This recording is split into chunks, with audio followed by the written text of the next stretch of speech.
me ouvir e me ver, principalmente aqui na câmera? Ou melhor, principalmente ouvir, né? Que eu acho que essa é a parte principal. E aí? Queria pedir para vocês um retorno aqui, se vocês puderem escrever no chat. Boa noite, Sofia. Tá conseguindo me ouvir direitinho? Fabiane também. Então, boa noite para todo mundo que está aí. Gente, boa noite, Brenda. Acabei demorando um pouquinho, Fernando, boa noite. Acabei demorando um pouquinho para me conectar, gente, porque a internet está meio ruim aqui. Não sei se por causa da chuva e tal, né? Mas estava patinando um pouquinho. Mas se agora está tudo bem, vamos lá, vamos à luta. Gente, hoje eu queria avançar um pouco com vocês, tá? Eu vou dar uma fechada nos pré-socráticos depois, quando a gente for resolver juntos aqui algumas questões, tá? Fiquei pensando nisso. Acho que é uma estratégia melhor para a gente agora nesse momento aqui para ganhar um pouco mais de tempo. Queria começar a trabalhar com vocês hoje a partir de uma outra perspectiva para a gente ter um entendimento do que tem pela frente ainda como conteúdo para trabalhar, certo? Então, metodologicamente, a gente vai dar uma variadinha aqui. Olha só, no livro, gente, vocês não precisam ter ele agora aí, eu só vou dar uma dica, né, de onde vocês vão encontrar depois o que eu estou falando. A gente aqui na página 3, vocês devem ter o livro, né, pelo menos uma versão digital dele. A gente está na página 3, da parte de filosofia, ali em cima na letra B, período socrático ou cosmológico. Se não está dando para ler muito bem, não tem problema. É só para localizar vocês, tá? É uma página que lá no final da segunda coluna tem uma pintura ali, que é o julgamento de Sócrates e tal. É só para vocês se situarem e poderem ler depois, né? Localizar no livro onde é que a gente está trabalhando. Então a gente tem que trabalhar a partir do período socrático. Só que para compreender Sócrates, e essa é a minha grande preocupação com vocês, a gente tem que avançar dentro de certos temas, dentro de certos conteúdos, certos conceitos que são fundamentais, senão a gente não compreende o pensamento dele. E que conceitos são esses? É o conceito de democracia, principalmente entender como era aquela democracia lá de Atenas da época dele, é o conceito de cidadania, é entender um pouco do contexto de Atenas, no momento em que ele está vivendo, para a gente poder ter uma ideia dos problemas que existiam lá, no sentido político, social, e aí a gente compreende melhor as ideias que ele vai desenvolver, correto? Então, basicamente, gente, a primeira coisa que a gente tem que pensar quando a gente fala em Sócrates é que ele viveu em Atenas no período clássico, tá? Então, vou colocar aqui no chat para vocês. Sócrates, né, viveu em Atenas, que se torna, então, a principal cidade do mundo grego, né? E ele vive em Atenas no período clássico da história da Grécia, né? Período clássico. Então, tudo isso a gente tem que juntar, essas três coisas, né? Sócrates com Atenas com período clássico. Senão, a gente não consegue colocar Sócrates dentro do seu devido contexto, né? E esse período clássico é alguma coisa entre o século V e o século IV a.C., mas principalmente, gurizada, é o século AC, que eu estou colocando para vocês aqui. Qual é o principal século do desenvolvimento da Grécia como um todo? Se a gente pensa lá naquele esquema que eu tinha proposto para vocês, a gente pensa em todos os períodos históricos da Grécia Antiga, né? Pois é, Sofia, eu quero dar esse salto agora, tá? Porque eu fiz uma seleção de questões para vocês e na aula que vem a gente vai resolver essas questões e a partir dessas questões a gente retoma as escolas, certo? Porque eu acho que é mais importante que agora a gente dê uma avançada aqui. A gente começou um pouco mais tardiamente aqui com as aulas de filosofia, né? Então o que a gente vai fazer? Eu vou trabalhar com vocês questões, algumas das quais estão no próprio livro, né? Que depois eu vou fazer indicação. E aí na hora de resolver as questões com vocês, eu vou colocar direitinho as escolas, né? Situando cada pensador que a questão está tratando dentro da escola, beleza? Tá? Então só para deixar claro para vocês, né? Eu vou avançar um pouquinho aqui, porque quando a gente está pensando nos pré-socráticos, né, o que o Enem cobra disso para vocês é essa ideia mais geral que a gente já viu até o momento, né? A busca deles pela compreensão do universo, no sentido do cosmos, no sentido da natureza, da physis, né? As condições para o próprio início da filosofia, lá no mundo grego, ou seja, para o surgimento dos pré-socráticos, e aí depois tem algumas especificidades, mas eu acho que elas ficam melhor de entrar quando a gente for resolver as questões, certo? Senão a gente vai acabar demorando um pouco mais do que o desejável, tranquilo? Então fiquei pensando nisso, né? Ao longo da semana eu digo, não, vou dar uma avançada aqui para Sócrates, depois a gente dedica uma aula à resolução de questões, seja de pré-socráticos, seja de Sócrates, vamos deixar uma aula para isso, tá? Daqui a uma aula ou duas, e aí a gente volta lá para as escolas e já dialoga com Sócrates também, que eu acho que é super importante a gente dar uma instrumentalizada, certo? Bom, Mas qualquer dúvida que tu tenha, ou que vocês tenham sobre os pré-socráticos, gente, é só tirar, é só botar aí, né? Mas a gente vai voltar a eles, não se preocupem, tá? Bom, então quando a gente fala de século V a.C., a gente está falando do principal século da história da Grécia como um todo, né? É o momento em que as instituições políticas democráticas vão estar no seu apogeu, no caso ali de Atenas, com a democracia e tudo mais. Não é por acaso que o século V a.C., ó, vocês veem isso lá em história, né? Com o Ritter, ele fica conhecido como século de Péricles. Quem é Péricles? Ele é um grande pagodeiro que governou... Não, né? Péricles é esse Péricles aqui que a gente está falando, né? Da antiguidade. Não um músico nosso aqui do Brasil de hoje, tá? O Péricles, esse da antiguidade, foi o grande líder de Atenas, né? Foi o cara que... Ele não é o criador da democracia, mas ele é o governante, ele é o líder político de Atenas que efetivamente coloca os dispositivos, que coloca as instituições políticas democráticas em funcionamento, né? A gente sabe que a Grécia atravessa um período muito medonho, um período muito difícil, que é um período de guerra, as guerras médicas, vocês lembram disso lá da história? Que são as guerras dos gregos contra os persas, né? No fim a Grécia sai vitoriosa, se desgasta muito, se destrói, mas sai vitoriosa. E depois que os persas são derrotados, a Grécia passa a ser reconstruída, principalmente Atenas, né? Que se torna então a cidade mais importante tal e coisa. Atenas também vai ser reconstruída e Péricles é o cara que encabeça essa reconstrução, que ele refaz Atenas, ele meio que refunda a cidade, né? E implanta a democracia na prática, consolida ela, né? E aí é nesse contexto então que Sócrates vai viver. Já é um contexto em que a democracia está em funcionamento, só que essa democracia tinha muitos problemas e ao observar os problemas dela é que ele vai desenvolver, ele, Sócrates, vai desenvolver a sua filosofia, né? Então, tudo isso aqui de contextualizada, né? Assim para vocês, que eu acho bem importante. Eu digo na primeira aula sempre, né, galera? Não existe pensamento sem contexto. Eu só vou compreender um pensamento qualquer, seja da filosofia, seja da sociologia, se eu compreender onde ele viveu e quando ele viveu e o que estava acontecendo lá. Porque geralmente a resposta dos pensadores, sejam filósofos, sejam sociólogos, sejam economistas, né? Não importa. Os cientistas, de um modo geral, geralmente o pensamento deles é uma resposta aos problemas que o tempo que eles vivem e que o lugar que eles vivem estão ali colocando, né? Então, o filósofo ele não é aquele ser alienado da realidade, muito pelo contrário. Ele está muito mergulhado nos problemas do seu tempo, da sua época, e justamente para tentar resolvê-los é que ele vai desenvolver suas ideias. E com Sócrates aqui não foi diferente, né? Sobre o século V ainda, gente, olha só. Quando a gente pensa assim, quando é que foi o apogeu do teatro na Grécia? Também foi aqui no século V, né? Foi o apogeu da filosofia, foi o apogeu da democracia e foi o apogeu também do teatro. Quando a gente pensa nos grandes dramaturgos, teatrólogos, comediantes, né? A gente pensa em Sófocles, a gente pensa em Aristófanes. Aristófanes até escreveu uma peça em homenagem a Sócrates, depois vamos falar disso, né? Conheceu Sócrates. A gente também está falando aqui do século V a.C. Então, é o grande século do florescimento das artes, da filosofia, da ciência grega, de tudo, né? Quando a gente pensa, sei lá, na medicina grega, né, que avançou muito, Hipócrates, que foi o grande médico do mundo grego, do mundo antigo, viveu em Atenas também nessa época, né? Foi contemporâneo de Sócrates e desses teatrólogos todos, e de Péricles, né, e tudo mais. Até hoje os médicos, quando se formam, fazem um juramento, né, a Hipócrates e tal, porque ele realmente enraiza, né, aquilo que nós conhecemos como medicina no Ocidente. Se a gente olha para o século V a.C. aqui também, a gente está falando do século em que a história começa a se desenvolver. Não só a filosofia, mas também a história está se desenvolvendo. Aqueles grandes historiadores do passado, como Heródoto, né?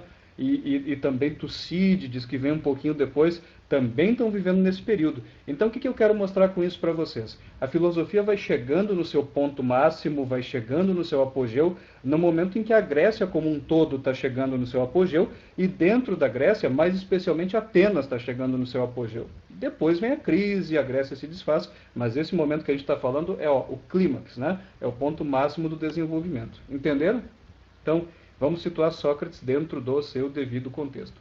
Beleza, gurizada? Alguma dúvida até aqui? Só para vocês entenderem, né? Em torno do que as ideias dele vão girar. Então, quando a gente fala que os pensadores pré-socráticos, eu quero voltar a esse ponto aqui porque a gente trabalhou ele, mas não custa voltar. Quando a gente fala que os pré-socráticos têm um pensamento cosmológico, a gente está justamente colocando eles numa perspectiva diferente perspectiva de Sócrates, né? E também do seu discípulo Platão, que vai vir ali depois, né? Sócrates tem um pensamento antropológico. Não são perspectivas opostas, né? Porque elas não se excluem. A gente pode estudar as duas coisas conjuntamente, o cosmos e o antropós, que a gente já vai ver o que é, né? Mas são coisas diferenciadas. Então, lembram das aulas anteriores? Então, cosmológico, cosmos, universo. Então, pré-socráticos querem saber a origem do universo, querem descobrir qual foi o elemento que criou tudo. A gente segue por aí. Já Sócrates, ele toma como objeto principal do pensamento filosófico, como centro das suas preocupações, o homem, né? Homem, gurizada, aqui em grego é antropos, né? Antropos, homem em grego. Então, por isso, antropológico. Lógico vem de logia, então, estudo, né? Então, Sócrates é o cara que estuda o homem, mas não no ponto de vista biológico, né? Sócrates é o cara que estuda o homem do ponto de vista político, né? Eu estou colocando para vocês aqui, do ponto de vista social, né? Do ponto de vista moral, do ponto de vista ético, do ponto de vista talvez até um pouquinho econômico, por que não dizer, né? Ele estuda o homem também, vamos botar aqui, econômico. Ele estuda também o homem do ponto de vista psicológico, ele quer entender como a cabeça das pessoas funciona, né? Por que as pessoas agem como agem, pensam como pensam, por que as pessoas têm falsas ideias nas suas cabeças. Ele também quer entender para poder destruir as falsas ideias que as pessoas têm, entendeu? Então, ele estuda o que hoje nós chamamos de ciências humanas, né? Sócrates estaria, então, é aquela analogia que eu tinha feito para vocês. Quando a gente fala em pré-socráticos, eles estariam hoje na prova de ciências da natureza e suas tecnologias. E alguns deles estariam na prova de matemática. Quando a gente fala de Sócrates, ele estaria na prova de ciências humanas e suas tecnologias. Justamente porque ele tratou de todos esses problemas aqui que eu estou listando para vocês, correto? Bom, que problemas, né? Como é que ele começa a perceber que o ser humano tem problemas morais, políticos, sociais? Porque ele vive, então, num contexto de democracia ali em Atenas. Hoje, a gente olha para essa democracia grega e acha ela uma coisa maravilhosa, né? Os gregos inventaram a democracia, essa coisa foi linda, foi uma herança que eles nos deixaram, foi um grande legado, e até foi. Mas isso é uma coisa. Mas a gente não pode pensar que, por causa disso, o regime era perfeito, né? Todo regime político, galera, tem defeitos, entendeu? Um regime monárquico, por exemplo, ele pode virar uma tirania. Da monarquia para a tirania se escorrega muito fácil, entendeu? E numa democracia também. Assim como a tirania é o defeito pior de uma monarquia, no caso da democracia, a demagogia, por exemplo, né, que é o uso da palavra, do discurso político para mentir, para inventar, para ludibriar as pessoas, vai ser o grande defeito da democracia até os dias de hoje. Vai ser o grande defeito dos regimes democráticos até os dias de hoje. Então, por que a gente ainda estuda Sócrates? Porque ele vivia numa democracia e identificava nessa democracia uma série de problemas que, basicamente, em linhas gerais, são os mesmos que nós identificamos nas democracias dos dias de hoje, né? Então, eu tenho um amigo que é meio mangolão, que é meio trouxa, assim. Todo mundo tem um amigo meio mangolão, né? Mas esse meu amigo é muito mangolão, né? E ele até fala assim, meio que nem mangolão, né? E aí um dia ele falou pra mim, ele é professor dessas coisas também, né? E um dia ele falou pra mim, que legal, né? Se Sócrates viveu há 2000 anos e tudo mais, e piriri pororó, e a gente ainda estuda, ainda é atual, que legal. E aí eu fiz uma reflexão, ponderei e falei pra ele, que legal coisa nenhuma, cara. O Sócrates estava falando de problemas sociais, políticos, etc., de 2000 e tantos anos, de mais de 2,5 milênios atrás. É lamentável que nos dias de hoje ainda a gente tem que estudar ele, né? Significa que a gente não conseguiu resolver esses problemas. Se um pensador que trabalha problemas sociais mantém a sua atualidade, vocês têm que tomar um certo cuidado. Significa que a sociedade em algum ou em alguns aspectos não andou para frente, né? Então, eu acho que isso daqui é um raciocínio que já serve assim para filosofia, serve para sociologia, serve para colocar na redação de vocês. Já pensaram? Vocês estão fazendo uma redação sobre um problema social qualquer, né, dos dias de hoje. E aí vocês colocam a referência de um pensador que viveu há vários séculos. E é um belo argumento para se colocar numa redação. Esse pensador já falava disso no século tal, significa que a sociedade ainda apresenta, de alguma forma, esse tipo de problema. Então, temos que mudar isso, evoluir, né? Então, acho que tudo isso pode dar grandes ideias para vocês, né? Para vocês pensarem. Então, a partir daí, a gente tem muita coisa, né? Muito pano para manga. Tá, gente? Mas voltando aqui, tá? Sócrates ele tem uma peculiaridade, tá? Entre os pensadores, tá? ele era um pensador pobre, de origem pobre. Ah, mas por que o senhor está falando isso? Porque isso é uma exceção no conjunto dos filósofos. Peguem um livro todo de vocês, vasculhem o livro aí, né? Peguem os filósofos todos que estão aqui, os sociólogos todos que estão aqui, os economistas todos que estão aqui, vocês vão ver que, pesquisando rapidamente a biografia de cada um, a maioria deles vem de origem rica. A maioria deles vem da nobreza, ou vem da alta burguesia. A maioria dos pensadores, gente, vem de uma condição social melhor, mais abastada, mais rica. E justamente por conta disso é que os pensadores puderam pensar, puderam elaborar suas ideias, porque tiveram tempo para isso, sobretudo em épocas mais antigas, em que a expectativa de vida era muito mais baixa que hoje, né? Então se vivia menos. Então se vocês pegam os pré-socráticos todos aí, eles eram homens ricos, eles possuíam escravos, então eles não tinham louça para lavar, eles não tinham que sair para trabalhar necessariamente, então eles não precisavam ocupar o seu tempo com atividades prosaicas, né? Ou seja, atividades cotidianas, assim, mundanas. Já não é o caso de Sócrates, né? Já não é o caso da maioria das pessoas que vêm de uma origem social mais baixa e tem que trabalhar, tem que ocupar seu tempo com atividade laboral, produtiva, econômica, de subsistência, né? Então era o caso dele. Se a gente olha na história da filosofia e da sociologia, eu já vou dar 3 exemplos para vocês, tá? São 3 exceções de pensadores pobres. Um deles é o próprio Sócrates aqui que eu estou falando. O outro, quando a gente estuda o iluminismo, né, o pensamento do século XVIII, que a gente vai ver daqui a pouco, 1700 e pouco, vocês lembram, né? O iluminismo francês, talvez tenham visto alguma coisa já na escola, né? Jean-Jacques Rousseau. Rousseau, que é um grande pensador do iluminismo, ele também tem uma origem humilde, e justamente talvez por isso o pensamento de Rousseau, entre todos os iluministas, é um pensamento mais voltado para as classes populares, é um pensamento mais voltado para a incorporação das massas assim no processo político, né?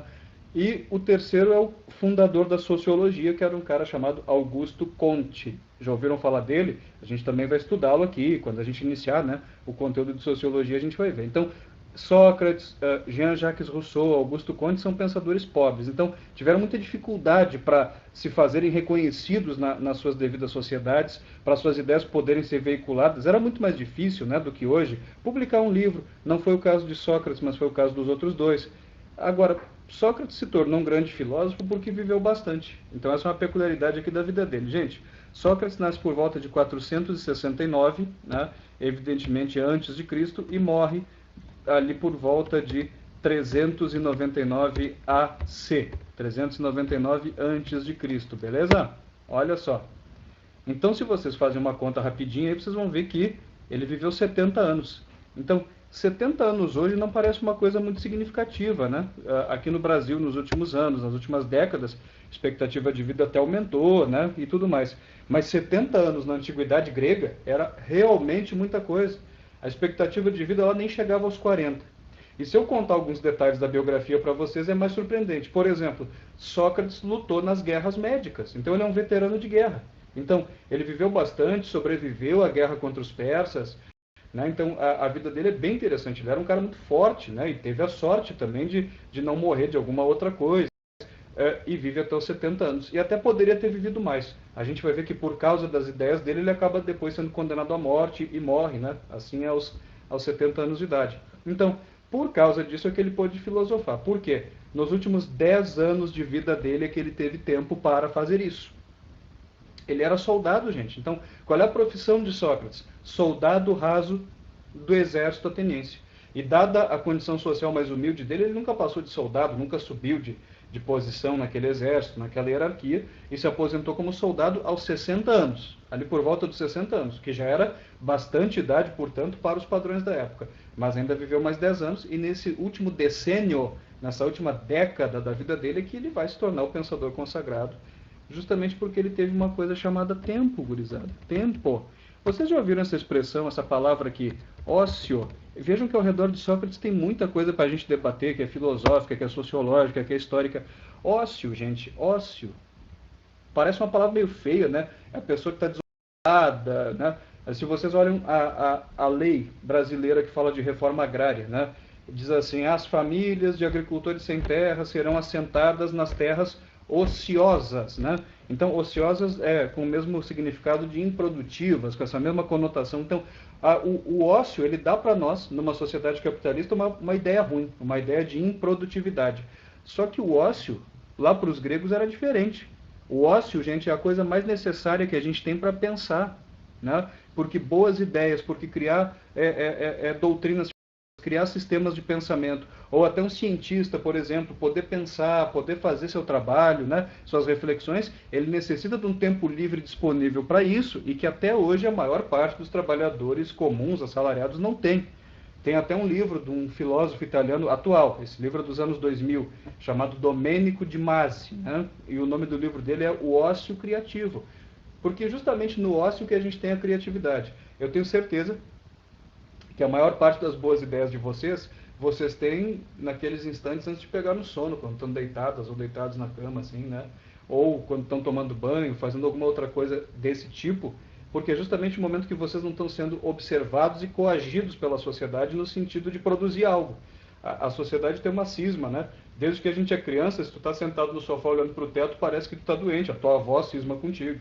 Teu pai te arruma uma coisa para fazer, tua mãe liga a TV, porque tu não pode ficar em silêncio olhando para o teto ali pensando, porque parece uma coisa meio doentia, e não é doentio, né? É necessário que nós tenhamos isso. Então, façam aí uma redação um dia sobre o ócio, sobre a necessidade do tempo livre para pensar. Porque o ócio não é improdutividade. Ele pode ser improdutivo do ponto de vista concreto. Eu não estou lá, que nem o Chaplin, apertando parafuso na fábrica, né? Eu não estou produzindo alguma coisa concreta, mas eu estou aqui, ó, elaborando e sofisticando as minhas ideias. Então, não há filosofia sem isso, não há ciência sem isso, não há poesia sem isso, né?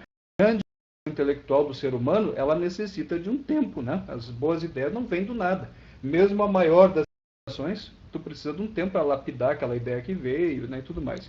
Então Sócrates vai ter esse tempo só depois de se aposentar, só depois. Mas quando ele se aposenta, né, tá ali com 60 anos de idade, então a gente está falando do período do auge da democracia. Então vamos voltar a isso aqui, tá, gurizada? Se tiver tudo bem até aqui, eu sigo. Se alguém tiver alguma dúvida, coloca aqui no chat, né?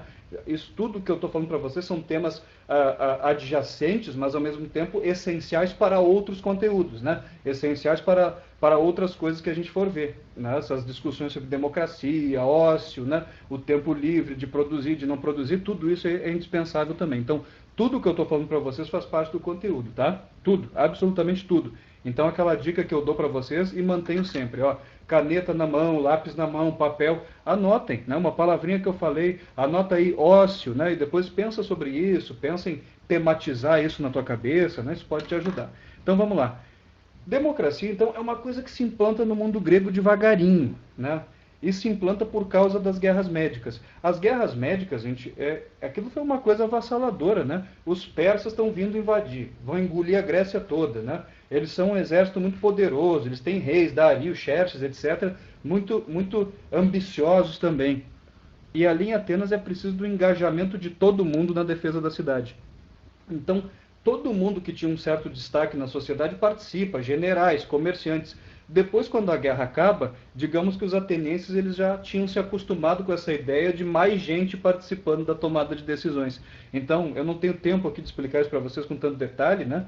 Mas digamos que a produção da democracia na Grécia se deve à peculiaridade de que Atenas, sobretudo Atenas, né, se viu envolvida nessa guerra e necessitou das ideias de várias pessoas, e necessitou dos recursos de várias pessoas para poder combater aquele inimigo comum a todas elas que eram os persas. Então, e depois que a guerra acaba, essas pessoas estão acostumadas a participar, dar pitaco, a participar da tomada de decisões, e essa prática então vai se manter. Então, dito de uma maneira bem resumida, a origem histórica da democracia é essa. É claro que, no decorrer do tempo, nós tivemos indivíduos que foram implantando a democracia gradativamente, tá? Isso aqui é um pouquinho de conteúdo de história, eu só quero lembrar vocês, tá? Nós tivemos um primeiro grande legislador em Atenas, que foi chamado Drácon. Já ouviram falar dele? Ele, digamos que é o primeiro legislador que está ali dirigindo Atenas e que vai fazer alguma coisa para que a democracia se consolide. Qual é a coisa que o Drácon vai fazer? Ele vai criar um código de leis escritas. Anota aí, Código de Drácon. Provavelmente vocês já viram isso em história, Código de Drácon. Mas aqui a gente vê o conteúdo dessa coisa. Por que ter um código, ter um conjunto assim de leis escritas, né, é importante para a democracia? Por que vocês acham que é? Parece que não tem nada a ver. Ó, a Sofia dizendo que fez uma questão hoje que caía isso. E provavelmente era uma questão do Enem, né, Sofia? Não? Porque já caiu no Enem também isso, cai na URGS também, né? Então, Por que leis escritas é uma coisa importante para a gente ter democracia? Ela é um dos pilares da democracia, tu ter um código de leis. Porque quando a lei está escrita, ela é menos adulterável, né?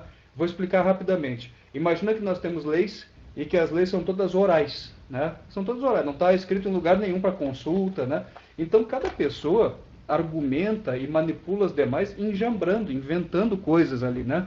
Por exemplo, imagina o seguinte, a gente está com um decreto, digamos que deu um lockdown aí, todo mundo está preso em casa, mais do que agora até. Né? Estão até fazendo isso do Pará, por exemplo, né? Lamentavelmente a situação está chegando a uma calamidade ainda maior. Imagina que tem um decreto, e aí, mas esse decreto é oral, né? Não tem forma escrita. Não pode sair na rua, ponto, acabou. Aí eu saio na rua ali para dar uma caminhadinha e tal. Aí tu me vê na rua, ou melhor, tu me vê lá da tua janela, tu não está na rua. Aí tu diz, ô, volta para casa, não pode sair. Aí eu pergunto, quem disse que eu não posso sair? O decreto, a lei. Mas a lei é oral, se ligue.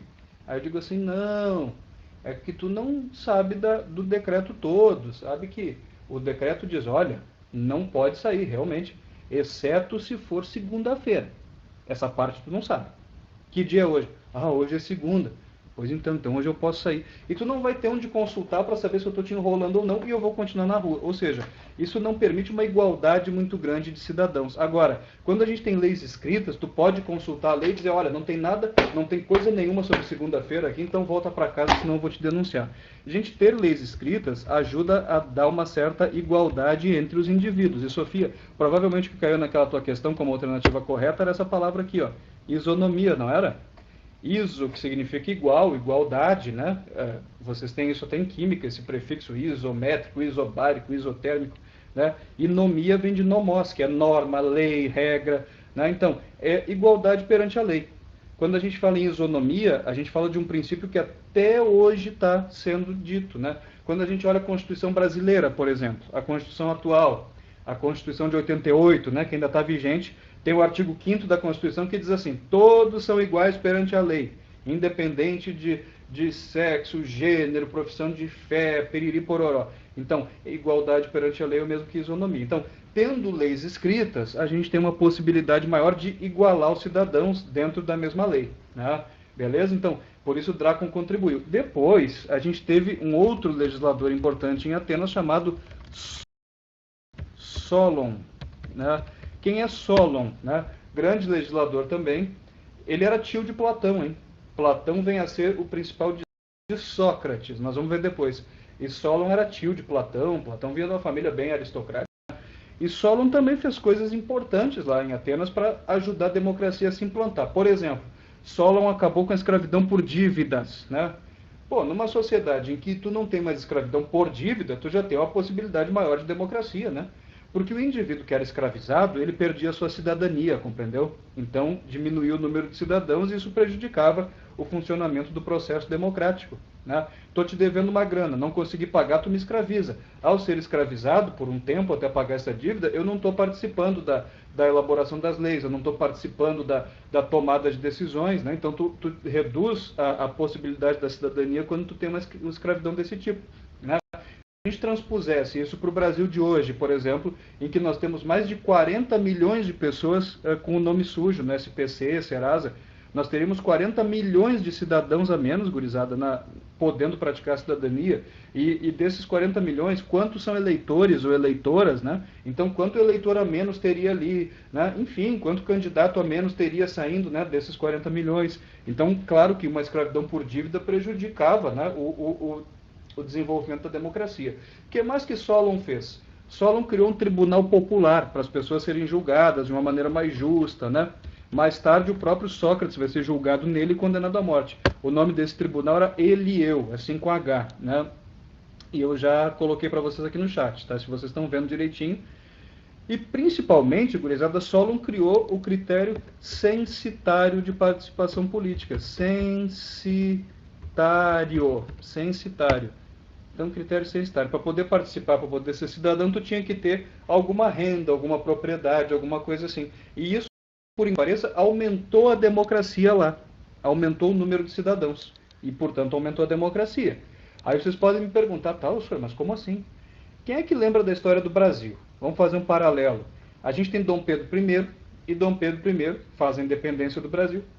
Algum tempo depois, em 1824, né? 1824, a gente tem o Dom Pedro I outorgando a primeira Constituição brasileira, que é aquela Constituição da mandioca e tal, que determinava que o indivíduo, para ser eleitor, para ter direitos políticos, para poder votar, ele tinha que ter não sei quantos alqueires de mandioca, 100 para votar para deputado, 200 para votar para senador. Então ela ficou conhecida como Constituição da Mandioca. Isso, no Brasil, diminuiu o número de cidadãos. Porque então cidadão que podia votar, participar, era só aquele que tinha terra. Entendeu? Então, no Brasil, o critério censitário, o voto censitário, diminuiu a cidadania. No Brasil Império. Mas se a gente volta lá para o mundo grego, a gente percebe que essa medida de Solon aumentou. Então vejam que é diferente, né? Por que aumentou? Porque antes disso, lá na Grécia, só podia participar da política quem era da nobreza. Havia uma antiga nobreza lá na Grécia chamada eupátrida, né? Nobreza eupátrida, e só eles podiam participar. Só quem tinha critério hereditário lá em Atenas, que era filho de nobre, podia participar. Quando Solon implanta o critério censitário, ele está dizendo assim, não, pode participar qualquer um que tenha uma renda mínima de tanto, independente de ser nobre ou não. Então ele aumentou muito o número de cidadãos lá. Ficou claro para vocês, gurizada? Ficou claro isso? Então, quero que isso fique bem claro. Então, Solon acaba com a escravidão por dívidas, cria o Elieu, que é um tribunal popular, implanta um critério censitário de participação, e com isso lá ele aumenta o número de cidadãos. No Brasil isso diminuiu o número de cidadãos lá no primeiro império, no primeiro reinado, mas lá no mundo antigo grego foi importante para aumentar, né? E finalmente, depois de Solon, a gente vai ter Clístenes. Clístenes, que é considerado por muitos o verdadeiro pai da democracia. Clístenes. Vou dar uma olhadinha na questão aqui, né? Na questão, vamos ver aqui. Vamos dar mais piada que a Sofia mandou. A edição de leis escritas, de acordo com o novo ideal apresentado por Solon, não foi capaz de superar o primitivo caráter aristocrático da sociedade grega. Solon aprimorou, aumentou a quantidade de leis escritas, né? Criou o tribunal e tudo, mas não vamos esquecer, Drácon foi quem começou, né? Não foi capaz de superar o primitivo caráter aristocrático da sociedade grega, uma vez que mesmo diante de todas essas mudanças políticas, não deixou de haver uma camada de dirigentes, sempre composta por membros da classe nobre, fato que pode ser verificado ainda hoje, conforme, obviamente, as características contemporâneas. Né, o ideal de Solon é a democracia na Grécia Antiga, papapá. Os pressupostos de Solon admitiam a escrita jurídica como elemento para construção de uma sociedade desigual. Não foi isso, né? Foi para fazer o contrário disso, né? Desmantelamento, deve ser desmantelamento de possíveis motins de classes pobres. Não, porque a classe mais pobre lá era escrava, né? Não os por dívida, mas por outros, e esses não participavam. C. Organização da sociedade, que até então não existia. Existia uma organização, ainda que oral, né? Judicialização da moral grega, não exatamente, né? Porque entre o legal e o moral tem uma diferença que depois a gente vai ver. Diminuição das diferenças entre mais ricos e mais pobres, né? Tu tinha um gabarito dela, Sofia? Eu ficaria com a letra E, né? Foi uma tentativa de Solon, que como o próprio texto da questão não deu muito certo, né? Tá um pouco estranha essa questão, eu não me lembro. Se tu lembrar de que vestibular que ela foi tirada e tal, depois eu busco, tá? Certo? Bom, mas vamos lá. É que quando a gente faz uma questão assim, né? E ainda mais quando ela foi adaptada e tal, a gente precisa ter um pouquinho de cuidado. Beleza. Não, mas está dentro do tema, Sofia. Era sobre Solon, mas está dentro do tema, né? A gente está falando dele também e tudo mais, tá? E aí a gente vai ter Clístenes, gurizada. Vou colocar Clístenes de novo aqui. Clístenes. Ó, desses três, Clístenes é o mais importante. Esses três caras, Drácon, Solon, Clístenes, não eram filósofos, né? Eles eram legisladores. Mas eu estou apresentando para vocês entenderem o contexto em que Sócrates viveu. Clístenes é considerado o verdadeiro pai da democracia, né? Dos três ele é o mais importante porque ele criou medidas importantes como, por exemplo, o ostracismo. O que é o ostracismo? É uma lei que ele faz que determina que o indivíduo que estivesse atrapalhando a democracia lá em Atenas seria banido da cidade por 10 anos. Expulso da cidade por 10 anos. O que na prática significava que o cara nunca mais ia voltar para a cidade. Porque, como eu disse, a expectativa de vida era baixa. Então, ficar 10 anos fora, se o cara já tinha uns 30, 40, né, não se vivia tanto mais do que isso, né? com exceção de Sócrates, já não ia voltar para a cidade. Já pensaram se tivesse uma medida dessa no Brasil? Quem está atrapalhando o processo democrático e tudo mais, né? A Brenda dizendo que o áudio caiu. Caiu para todo mundo, gente? Estão me ouvindo?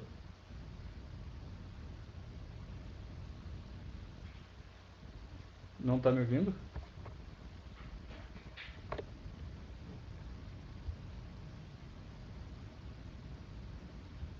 Alô, alô. Estão me ouvindo, gente? Tá com som? Fabiano não caiu, Fernando tá ouvindo, Brenda voltou. Às vezes pode ter dado na tua internet, né? Uma oscilação, tá chovendo, né? Enfim, a gente... Mas, ó, qualquer coisa que eu falar que tu acha que perdeu uma conexão, tu me diz, tá, Brenda? Não tem problema, a gente volta, a gente explica, vamos lá. Vamos à luta, tá? Então, Clístenes é importante, então ele cria o ostracismo, né? Outra coisa, né, que ele faz é uma divisão da cidade de Atenas em demos. Então essa divisão da cidade de Atenas em demos foi bem importante. Os demos eram tipo assim, eu vou fazer uma analogia, tipo bairros, né? Zonas, setores da cidade. Imagine o seguinte, né? Ele queria que todos os bairros tivessem cidadãos, que todos os bairros tivessem seus representantes, para que nenhum bairro, nenhuma área povoada da cidade ficasse sem ter participantes na vida política da cidade, né? Então, tá, Brenda, ostracismo é o banimento da cidade por 10 anos de quem estava atrapalhando a democracia, entendeu? Então o cara está atrapalhando o processo, tem uma tendênciazinha meio golpista ali, está querendo acabar com a democracia, atrapalhar o funcionamento dela, ele era expulso, banido da cidade por 10 anos, né? E aqui, voltando aos demos, então, é como se tivesse dividido. Imagina que ele se deu conta. Digamos que Atenas fosse Porto Alegre, tá? Ele olhou e se deu conta. Não, mas peraí, a zona norte da cidade não participa muito da política, hein? É preciso dividir, segmentar, colocar representantes de cada um dos bairros aí, né, dentro da Assembleia Popular, entende? Ele quer que a atividade política contemple toda a superfície, toda a extensão territorial da cidade. É uma das razões pelas quais ele faz essa divisão em demos. Agora, principalmente, tá, e aqui eu quero a atenção total de vocês, a medida principal que Clístenes toma e que torna ele o pai da democracia de verdade, sim, é que ele coloca a Assembleia Popular, que era chamada de Eclésia, como órgão político máximo de Atenas, compreendeu? Né? Vocês estudando história vão ver que Atenas tinha um regime bicameral, né? Como nós temos no Brasil, nós temos o Senado e a Câmara, lá eles tinham a Bulé e a Eclésia, né? A Bulé era tipo assim o Senado, né? Era tipo a Câmara dos Nobres, dos ricos, tipo a Câmara Alta lá da Inglaterra, a Câmara dos Lordes, alguma coisa assim. E a Bulé era mais importante que a Eclésia. Então, a Assembleia dos Nobres, dos mais privilegiados, sempre tinha uma palavra mais forte, pesava mais, a decisão final era sempre da Bulé, era sempre dos mais ricos, bonitos, nobres, né? E a Eclésia era a Assembleia Popular, a que reunia o maior número de cidadãos e cidadãos comuns, né? Que eram cidadãos, mas não eram exatamente nobres, pessoas assim tão evidentes, tão importantes da aristocracia da cidade, né? Então o que o Clístenes faz? Ele inverte essa ordem, né? Ele torna a Eclésia, que é a Assembleia Popular, que reunia o maior número possível de cidadãos, ele torna a Eclésia o órgão político máximo, da onde as decisões vão ser tiradas de uma maneira mais efetiva. Então ele democratizou no sentido de dar voz para a Assembleia que reunia mais cidadãos, tá? Isso aqui, como eu disse para vocês, tá? Conteúdo de história, a gente faz uma intersecção aqui com filosofia, com sociologia, sempre é importante revisar para vocês entenderem que a gente tem que debater o que é democracia, faz parte até do nosso conteúdo sociológico, eu já estou antecipando isso aqui dentro desse conteúdo, tá? Então, raciocínio de Enem, gurizada, é raciocínio amplo. Vejam que eu estou falando aqui do critério censitário que o Solon inventa, e eu estou falando de Brasil, Império também, que teve critério censitário, não é para pirar a cabeça de vocês, tá? Não é para queimar etapas, mas ó, e expandir, fazer as devidas conexões na cabeça de vocês. Vocês vão se acostumando com isso, que na hora de fazer a prova do Enem as questões são bem assim, né? Então quem já fez a prova sabe que eu estou falando uma coisa muito, muito real, tá? Bom, só que a democracia, gurizada, para participar dela não era qualquer pessoa, né? Era preciso que o indivíduo fosse cidadão, então tivesse a condição da cidadania, que é outra palavra que eu estou colocando aí. Cuidado com essa palavra. Cuidado, né? Gente, a cultura tem uma história, a tecnologia tem uma história, as instituições políticas têm uma história, né? Ter uma história significa que mudou ao longo do tempo, né? E as palavras também têm uma história, ou seja, as palavras, os conceitos também têm uma história. Isso quer dizer que, se a gente pega uma palavra como cidadania e olha para o que ela significa hoje, a gente deve pensar, nem sempre foi assim. Nem sempre ela teve o significado que atribui hoje, que a gente atribui hoje a ela, né? Quando a gente fala em cidadania em outras épocas, ela podia ter conteúdos diferentes, significados diferentes. E é aí que é preciso também compreender. Falar em cidadania no mundo grego, no mundo greco-romano, não é o mesmo que falar em cidadania hoje. Hoje nós temos um critério de cidadania que é um critério assim de inclusão, gente. Quando nós falamos em cidadania hoje, depois nós vamos voltar também a esse tema que é importante, né? Cidadania hoje é uma coisa muito ampla, que está aí para atender a mulher, está aí para atender a criança, está aí para atender o trabalhador, a população LGBT, a população negra, o afrodescendente, pelo menos em tese, o discurso, não a prática, né? Lamentavelmente tem um abismo entre as duas coisas. Mas pelo menos em tese, o discurso que nós temos, né, hoje em dia é de cidadania como uma coisa muito inclusiva. Então,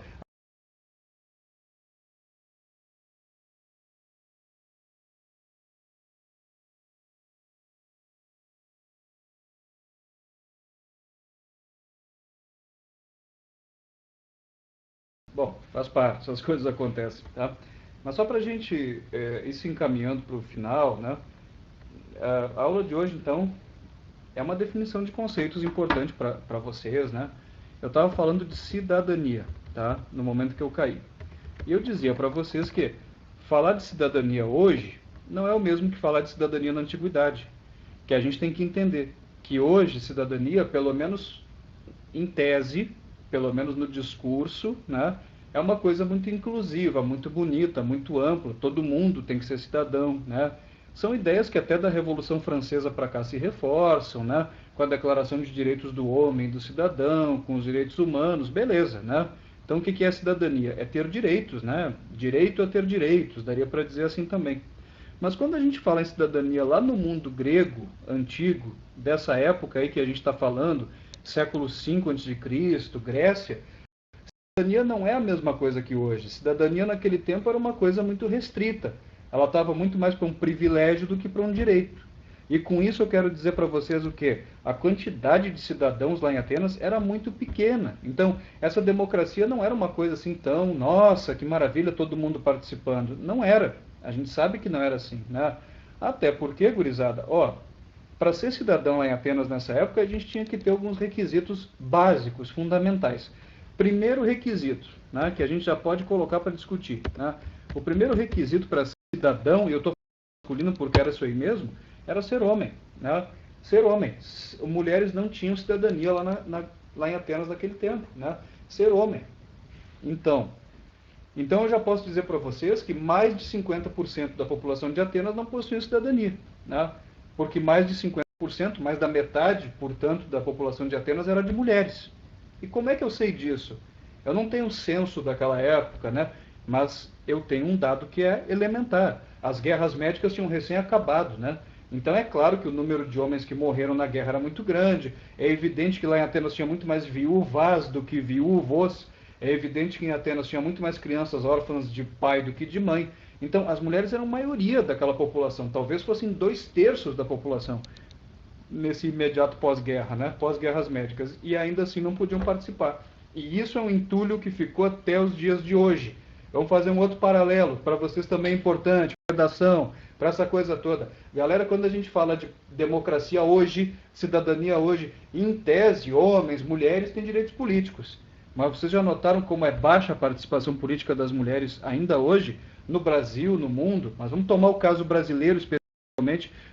Herdeiros politicamente dos modelos que os gregos inventaram, nós somos herdeiros desse entulho histórico, esse entulho que veio junto, né? Então a gente não pode mistificar, os gregos deixaram um legado tão bonito, tão bacana. Não é bem assim, porque junto com esse legado veio muita coisa ruim também, né? Então hoje, no Brasil, o Brasil tem 5.000 e tantos municípios, e muito poucos deles têm mulheres como prefeitas.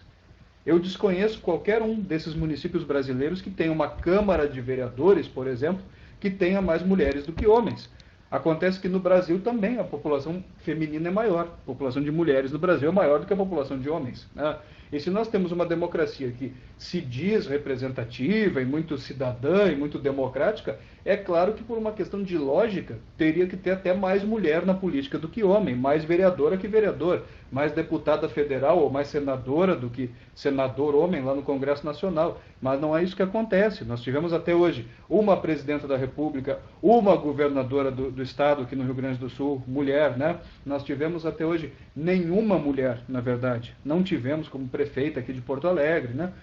Enfim, né, são coisas para a gente pensar, que nós herdamos do mundo grego. Então, se caiu um tema de redação falando dessa coisa, da participação da mulher, vocês já têm bons argumentos, né? Lembrando que a coisa é tão doida no Brasil que tem uma lei eleitoral que determina que os partidos lancem um mínimo, percentual mínimo de 30% de candidaturas de mulheres e tal. Deveria ser um processo mais natural. E ainda assim tem que ter uma lei que imponha isso, senão os partidos, que são majoritariamente formados por homens, também não colocam mulheres como candidatas, né? Não colocam um número expressivo. Então, é uma coisa que a gente tem que pensar. Segunda coisa, tá? Tinha que ser livre. E era uma sociedade escravocrata. Então, ser homem e livre era uma condição para bem menos gente ainda, né? Havia outros escravos, assim, gente de outras ou escravizados como prisioneiro de guerra. Já não havia escravo por dívida, lembrando, né, desde o tempo de Solon, mas havia escravidão, ainda era uma instituição social muito forte lá. Terceiro critério, gente, tinha que ser maior de idade. Então vamos botar maioridade como critério para ter cidadania em Atenas. Mas por que isso limita mais ainda, diminui mais ainda o número de cidadãos? Porque os homens mais velhos, maiores de idade, tinham morrido na guerra. Então Atenas era aquela pirralhada que não acabava mais, esse pirralhinho, recém-nascendo, os bigodinhos assim, né, entendeu? Então, muitos e muitos homens não tinham atingido ainda a maioridade, que era de 18 anos, segundo alguns, e outros dizem que era de 21. Não há um consenso sobre isso, mas não tinham atingido, né? Terceiro, né, tinha que ser nascido em Atenas, né? Atenas, e que é o quarto critério. O quarto e o quinto, a gente vai analisar juntos, né? E filho de pai e mãe atenienses. Gente, se a gente vai olhar bem, não era tão fácil encontrar um camarada lá, homem livre, maior de idade, e também nascido em Atenas e filho de pai e mãe atenienses. Não era tão simples. Por quê? Porque Atenas foi se tornando a cidade economicamente mais importante. E é claro que ela atraía muitas pessoas, né, que iam para lá para trabalhar, para tentar uma oportunidade de ganhar pão. É assim como São Paulo hoje, para a gente fazer um outro paralelo com o Brasil. Se vocês vão a São Paulo capital e fazem uma enquete rápida assim com algumas pessoas no centrão de São Paulo, numa saída de metrô, perguntem para as pessoas lá: você nasceu aqui em São Paulo capital e seu pai e sua mãe nasceram aqui em São Paulo capital? E vocês vão ver que não é uma tarefa muito fácil achar um paulistano filho de pai e mãe paulistanos também, né? Não é tão simples assim, né? E lá em Atenas também acontecia a mesma coisa. A quantidade de metecos, né, que eram os estrangeiros, ou filhos de metecos, já nascidos ali, mas igual filhos de estrangeiros, metecos, também era muito grande, né? De modo que o percentual de cidadãos, gente, o percentual de cidadãos é um número alarmante esse daqui, ó, vou botar aqui para vocês. O percentual de cidadãos em Atenas ficou em torno, vamos fazer uma média, de 6% da população. 6% só participavam, tinham essas 5 condições, esses 5 requisitos necessários. Então é uma cidadania muito excludente, né? E que faz uma democracia muito precária, faz uma democracia muito limitada, né? Óbvio, alguns historiadores dizem que em períodos de apogeu, talvez o número tenha chegado a 10% de cidadãos, mas ainda assim é muito pouco, gurizada, né? Se a gente compara até com os ideais de democracia que a gente sustenta hoje, de cada vez mais ampliar a participação, e aí desde 88 da Constituição já se abriu para os 16 anos, né, para a gurizada também já poder votar e tudo, e a mulher foi incorporada, né, e tal e coisa. Mas nesse tempo aí a coisa era muito mais limitada, muito mais limitada. Então, vejam, né? Então, afinal de contas, essa democracia era boa ou era ruim? A gente só pode responder isso se a gente estabelece comparativo. Então, vamos fazer o comparativo. Se a gente compara essa democracia aí com o ideal democrático que a gente tem hoje, a gente acha ela muito ruim, muito insuficiente, muito limitada.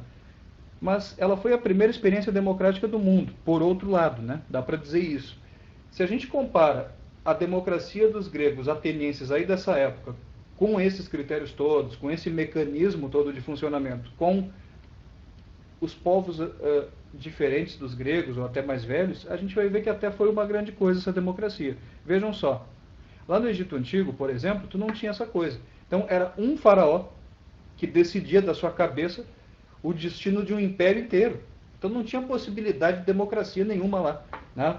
Um cara só, monopolizando o poder, faraó. Isso aconteceu também entre os hebreus, entre os persas, né? Um indivíduo só decidindo o destino de toda a sua sociedade. No caso do Egito, eu dou exemplo porque era um império grande, eram talvez milhares ou alguns milhõezinhos de pessoas. Então, realmente, né, é algo para a gente pensar. Quando a gente fala aqui na Grécia, a gente está falando em Atenas do século V, e esse dado é importante para vocês, né? Atenas tinha em torno de 400 mil habitantes, né? 400 mil habitantes no século V. Então, quanto é 6% de 400 mil? Vamos ver. Dá em torno de 24 mil.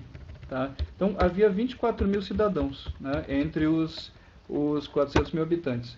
24 mil parece um número expressivo, né? Pô, eu estou olhando da minha janela aqui, dá para ver o estádio Beira-Rio, por exemplo, né? Bota 24 mil pessoas lá dentro, claro que já enche quase que na metade, né? Ou na metade, talvez, né? Então, já é um número expressivo. Então, enquanto no Egito a gente tinha um faraó, um indivíduo só, decidindo sozinho o destino de um império inteiro, aqui a gente tinha 24 mil homens se reunindo, né, na Assembleia para debater o destino de uma cidade. Então, num certo sentido, essa democracia era limitada, num certo sentido, ela até era bastante avançada para a época, né? Ter 24 mil pessoas legislando, pensando. Então, depende, né? Depende. As coisas, geralmente, algumas coisas não são boas ou ruins em si mesmas, né? Elas são boas ou ruins quando a gente compara com outras. Depende, né? Isso em comparação com o quê, né? Aí é que tá. Então, é uma coisa para a gente pensar. É um tema filosófico profundo também. Tá, gurizada? Agora eu quero que vocês pensem no seguinte, tá? E fica para a próxima aula a gente debater. A diferença que tem entre democracia direta, né, que era a democracia dos gregos dessa época aí, e a democracia representativa, que é a que a gente tem hoje. A gente vai ver que a cidadania, o critério é diferente e a maneira como a democracia se exercia também era diferente. Lá quem era cidadão se autorrepresentava, participava diretamente. Hoje não, a gente não participa diretamente, a gente vota em representante, vereador, deputado. Então tem diferença, né? Tem tipos diferentes de democracia, que é uma coisa também importante para a gente pensar. Então, percebam a malandragem aqui. A gente tem pouco tempo para se ver, eu tenho 2 disciplinas para dar, mas vejam que dentro de um tema, esse é o método, compreendeu? Eu vou gerando outros temas que dialogam com o tema central, que é Sócrates, que é o pensamento dele, que a gente vai entrando, né, no pensamento dele, vendo tudo que está adjacente, tudo que está ao redor. E vendo isso tudo que está ao redor, democracia, cidadania, né, fazendo esses comparativos todos, a gente já consegue, ó, expandir muito o nosso horizonte. Então, é a melhor maneira de trabalhar, de otimizar o nosso tempo, né, de tornar mais dinâmico e até um pouco mais divertido o que a gente faz aqui. Alguém tem alguma dúvida?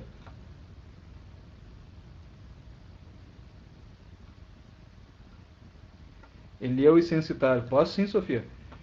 São 2 coisas criadas por Solon, né, como legislador ali em Atenas e que vão contribuir para a democracia se consolidar. Elieu foi o tribunal. Ele criou um tribunal popular. Então, as pessoas passaram a ser julgadas dentro de um tribunal, né? Essa coisa do Estado de Direito vai se construindo ali.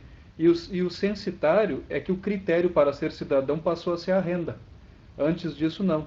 Eram só os nobres, que eram chamados de eupátridas, né, que podiam participar da política. Aí o que faz o Solon? Ele muda o critério, ele cria o critério censitário. Não, agora quem tiver um mínimo de renda vai participar da política. Então, com o critério censitário, ele tirou a exclusividade da nobreza e ampliou a capacidade de participação para mais gente. Os comerciantes, por exemplo, que às vezes não eram nobres, mas tinham dinheiro, puderam entrar na política, puderam participar, entendeu?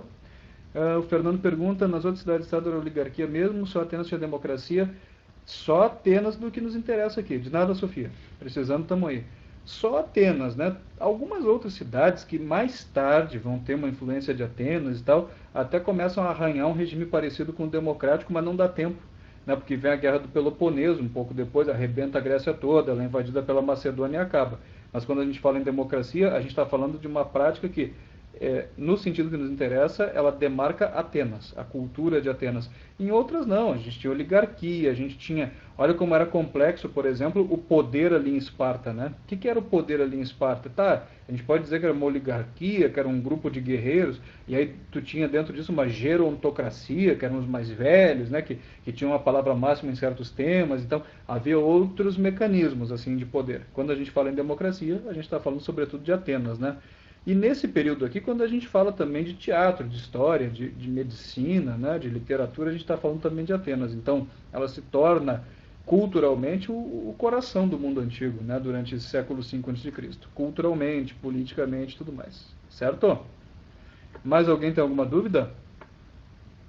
Não? Tranquilo, Fernando? Respondeu? Então tá, gente, vamos ficando por aqui hoje. Um grande abraço para todo mundo. Se cuidem, continuem se cuidando.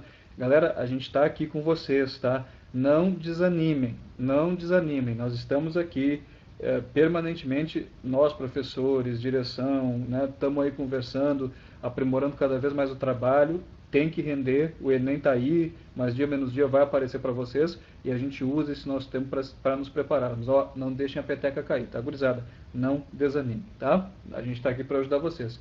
Então foi um prazer estar com vocês. Até a semana que vem. De nada, gente, que isso? Imagina. Valeu, valeu. Um abração para todo mundo. Se cuidem. Tchau, tchau.